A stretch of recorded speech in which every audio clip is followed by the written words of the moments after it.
আসসালামু আলাইকুম এভরিওয়ান। আজকে আমরা রিসেপশনে শপিং করতে বের হয়েছি। আমার জন্য কি নিলাম, কোথা থেকে নিলাম সবই দেখাবো আজকের ব্লগে। অনেস্টলি বলতে গেলে অনেক বেশি কনফিউজ ছিলাম, আবার এক্সাইটেডও ছিলাম। চলুন তাহলে শপিং শুরু করা যাক। ফার্স্টে আমরা চলে গিয়েছিলাম সায়েন্স ল্যাবে রিসেপশনের জন্য স্যুট প্যান্ট সিলেক্ট করতে। স্যুট প্যান্ট সিলেক্ট করার আগে এই ব্রুজগুলোর দিকে আমার নজর পড়ছিল।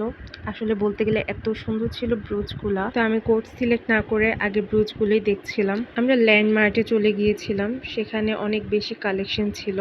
সত্যি বলতে ল্যান্ডমার্টের মধ্যে বিভিন্ন ধরনের কালার এবং অপশন অ্যাভেলেবেল ছিল, তো আমি আমার হাজব্যান্ডকে পরিয়ে ট্রাই করাচ্ছিলাম। যেহেতু বিভিন্ন অপশন অ্যাভেলেবেল ছিল, তাই আমি আমার বাবার জন্য দেখছিলাম, তাকে দিয়ে ট্রাই করাচ্ছিলাম। স্যুট কোটগুলো অনেক বেশি কমফোর্টেবল ছিল, তবে ওনাদের থেকে একটু বার্গেনিং করে নিতে হবে, কারণ ওনারা অনেক বেশি দাম চেয়ে বসে, বাট বার্গেনিং করলে আপনি জিতেও যেতে পারেন। তো বসে এক কাপ চা খেতে খেতে ওনারা আমাদের পার্সেলটি প্যাক করে দিচ্ছিল। আমরা দুটি স্যুট প্যান্ট নিয়েছি, আর দুটোর প্রাইসই আন্ডার 10K ছিল। স্যুট কোট কেনা শেষ হয়ে গেলে আমরা চলে যাই ফ্যালকনে, তার জন্য শু কেনার জন্য। শু কিনতে গিয়ে মেন প্যারাটা খেতে হয়েছিল। হয় পছন্দ মতো শু পাচ্ছিলাম না, আবার যেগুলো পছন্দ হচ্ছিল সেগুলো তার পায়ে আসছিল না।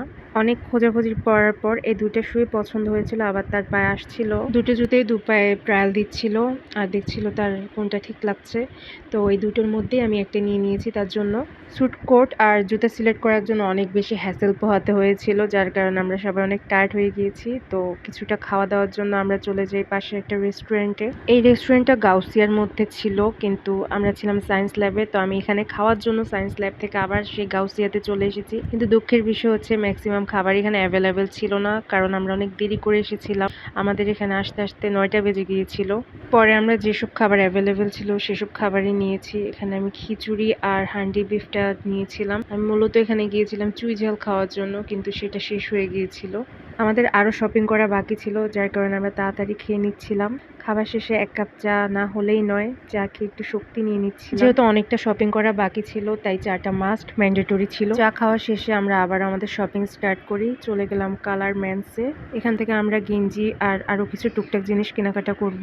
এখানে আমি কিছু টাই দেখছিলাম, তার জন্য শার্টের কালার যেহেতু অফ হোয়াইট ছিল, তাই আমরা একটু কনফিউজ ছিলাম কোন টাইটা নিব।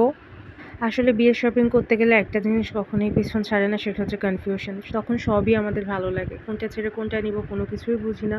টাই কেনা শেষ হলে এবার আমরা চলে যাই পাঞ্জাবি সিলেক্ট করার জন্য। যেহেতু ডালা সাজিয়ে দেওয়া হবে, তাই হলুদের জন্য একটা পাঞ্জাবি আর হচ্ছে রেগুলার ইউজের জন্য দুটো এক্সট্রা পাঞ্জাবি দেওয়া হচ্ছিল।